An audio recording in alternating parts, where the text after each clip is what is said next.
ভোজন রসিকদের কাছে লাউ চিংড়ি বলতে গেলে বিশেষ একটি পদ, আর এই রেসিপিটিও বানিয়ে নেওয়া যায় খুবই সহজে। কচি লাউয়ের মিষ্টি স্বাদ আর তার সঙ্গে চিংড়ি মাছের এমন যুগলবন্দি বিশেষ একটি পদ যা সকলের কাছে অত্যন্ত প্রিয়। তাই দেরি না করে শুরু করছি আজকের রেসিপি। নমস্কার, আমি তন্দ্রা আর আপনারা দেখছেন আমার হেসেলে আজকের রেসিপি লাউ চিংড়ি।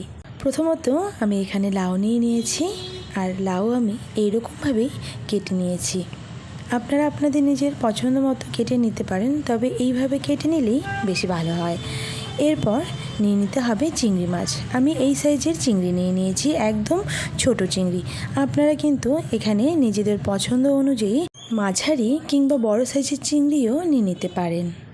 এবার এই মাছগুলিকে খুব ভালোভাবে পরিষ্কার করে নিতে হবে। আচ্ছা, মাছ খুব ভালোভাবে কেটে পরিষ্কার করে ধুয়ে নেওয়া হয়ে গেছে। এরপর আমাদের যা লাগছে, নিয়েছি সামান্য পরিমাণ আদা ও জিরে। পাশাপাশি গ্যাস অন করে কড়া বসিয়ে দিয়েছি। কড়া গরম হয়ে যাওয়ার সঙ্গে সঙ্গে এখানে দিয়ে দিয়েছি কিছুটা পরিমাণ সর্ষের তেল। এদিকে আদা ও জিরে বেটে নেওয়া হয়ে গেছে, তবে এর মধ্যে নিয়েছি স্বাদ মতো নুন, হলুদ ও সামান্য পরিমাণ চিনি। সব মশলা সামান্য জল দিয়ে একসঙ্গে মিশিয়ে নিলাম। কড়াতে তেল প্রায় গরম হয়ে এসেছে। এবার চিংড়ি মাছগুলোকে ভেজে নিতে হবে। গ্যাসের আঁচ কমিয়ে মিডিয়াম টু লো করে নিয়েছি। এরপর দিয়ে দিয়েছি ধুয়ে রাখা চিংড়ি মাছ, আর তার সঙ্গে ভেজে নেওয়ার জন্য সামান্য পরিমাণ হলুদ গুঁড়ো ও নুন দিয়ে দিয়েছি। এখানে একটি কথা বলে নিচ্ছি, চিংড়ি মাছ কিন্তু খুব বেশি সময় ধরে ভেজে নেওয়া যাবে না। মাছগুলো ওভারকুক হয়ে গেলেই রাবারের মতো হয়ে যাবে, আর তখন খেতে একদম ভালো লাগবে না। তাই বেশিক্ষণ যাবত মাছগুলোকে ভেজে নেওয়া যাবে না। চেষ্টা করবেন প্রায় 40 সেকেন্ড থেকে 1 মিনিট মতো ভেজে নেওয়ার। একটু হালকাভাবে নেড়ে চেড়ে যখন এই রকম রং চলে আসবে, ব্যাস, তাহলেই লাউ চিংড়ির জন্য চিংড়ি মাছ ভাজা কিন্তু একদম রেডি। ভাজা হয়ে গেলেই মাছগুলো এবার তুলে নিচ্ছি। মাছগুলো তুলে নেওয়া হয়ে গেলেই কড়াতে দিয়ে দিচ্ছি বেশ খানিকটা পরিমাণ সর্ষের তেল। তেল গরম হয়ে গেছে, আর তাতে দিয়ে দিয়েছি একটি তেজপাতা, শুকনো লঙ্কা, গোটা গরম মশলা আর সামান্য পরিমাণ গোটা জিরে। এবার কড়াতে আগে থেকে তৈরি করে রাখা মশলা দিয়ে দিলাম। গ্যাসের আঁচ কমিয়ে মিডিয়াম টু লোতে রেখেছি। আচ্ছা, এখানে বলে নিচ্ছি, মশলা একটু জল দিয়ে মিশিয়ে নেওয়ার কারণেই মশলা কিন্তু জ্বলে যাওয়ার ভয় থাকে না। যখন দেখবেন মশলা থেকে এরকমভাবে তেল ছেড়ে দিয়েছে, তখনই কেটে রাখা লাউগুলো দিয়ে দিতে হবে। সমস্ত লাউ দিয়ে দেওয়া হয়ে গেলে আবারও একবার ভালোভাবে মিশিয়ে নিতে হবে। এরপর লাউয়ের গা থেকে কিন্তু জল ছাড়তে শুরু করবে, আর ঠিক তাই সেদ্ধ হতে দেওয়ার জন্য এবার গ্যাসের ফ্লেম একদম লোতে করে প্রায় 6 থেকে 7 মিনিট মতো ভালোভাবে কুক করে নেব। ফিরে এলাম 6 থেকে 7 মিনিট পর। লাউ থেকে প্রায় অনেকটাই জল ছেড়ে দিয়েছে, তবে এখনও কিন্তু ভালোভাবে সেদ্ধ হয়নি, তাই আমি আবারও একটু ঢাকা দিয়ে দিলাম।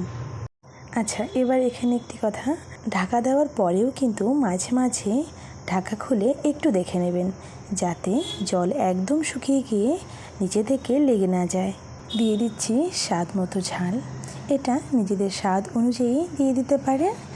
এখানে আমি 4টে কাঁচা লঙ্কা চিড়ে দিয়েছি। এবার আবারও একবার ভালোভাবে নেড়ে চেড়ে ঢেকে নিচ্ছি। প্রায় 3 থেকে 4 মিনিট পর ঢাকা খুলে নিচ্ছি। লাউগুলো কিন্তু সেদ্ধ হয়ে এসেছে। ঠিক এই অবস্থাতেই দিয়ে দেব আগে থেকে ভেজে নেওয়া চিংড়ি মাছগুলো। এখনও যেহেতু কিছুটা পরিমাণ জল দেখা যাচ্ছে, এই অবস্থাতেই চিংড়ি মাছ দিয়ে দিলে গ্রেভির সঙ্গে ভালোভাবে মিশে যায়। তাই জল একদম শুকিয়ে যাওয়ার আগেই মাছগুলো দিয়ে দেওয়ার চেষ্টা করবেন। এবার খুব ভালোভাবে নেড়ে চেড়ে বাকি জলটা শুকিয়ে নেওয়ার পালা, আর তাই গ্যাসের ফ্লেম মিডিয়াম রেখে 1 থেকে 2 মিনিটের জন্য আবারও ঢাকা দিয়ে দিচ্ছি। এর ফলে লাউ ভালোভাবে সেদ্ধ হয়ে যাবে, আর তার সঙ্গে চিংড়ির ভেতরেও সব তেল ঝালগুলো মিশে যাবে। এতে খেতে ভালো লাগবে, তাই আমি আবারও ঢাকা দিয়ে দিচ্ছি। প্রায় 1 থেকে 2 মিনিট পর আমি ঢাকাটা খুলে নিচ্ছি।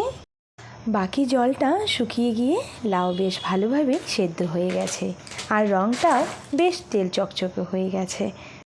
যদি লাউ চিংড়ি প্রায় প্রতিদিনকার মতো রান্না হয় তাহলে অনেকেই অনেক সময় ঘি ও গরম মশলা দিতে পছন্দ করে না, তবে মাঝে মধ্যে ঘি গরম মশলা দিলে বেশ ভালো লাগে। তাই এর মধ্যে দিয়ে দিচ্ছি একটু বেটে নেওয়া গরম মশলা। আপনারা চাইলে গুঁড়ো গরম মশলাও দিয়ে দিতে পারেন ও সামান্য পরিমাণ ঘি। এতে স্বাদ ও গন্ধ দুটোই বেশ বেড়ে যায়। আচ্ছা, এখানে আরও একটি কথা, অনেক সময় লাউ থেকে জল তাড়াতাড়ি শুকোতে চায় না, আর সেই জন্যই ছোট্ট একটি টিপস, রান্না হয়ে যাওয়ার পরেও যদি জল জলে মনে হয় গ্যাসের ফ্লেম হাই করে নিয়ে সেই সময় হাতের কাছে যদি চালের গুঁড়ো থাকে অথবা ময়দা সামান্য পরিমাণ জলে নিয়ে গুলে সেটা দিয়ে দিতে পারেন। আর যদি ময়দা বা চালের গুঁড়ো কোনোটাই না থাকে আর যদি কর্নফ্লাওয়ার থেকে থাকে তবে সেটাও গুলে নিয়ে দিয়ে দিতে পারেন। তবে এদিকে লাউ চিংড়ি কিন্তু একদম রেডি। আশা করছি আজকের রেসিপিটি আপনাদের ভালো লেগেছে। যদি সত্যি আপনাদের ভালো লেগে থাকে তবে বন্ধুদের সঙ্গে শেয়ার করে একটি লাইক করতে ভুলবেন না। আমার চ্যানেলে নতুন হয়ে থাকলে আর এই রকম নতুন নতুন রেসিপি পেতে চ্যানেলটিকে সাবস্ক্রাইব করার অনুরোধ রইল। তাহলে দেখা হচ্ছে আবারও একটি নতুন রেসিপি নিয়ে।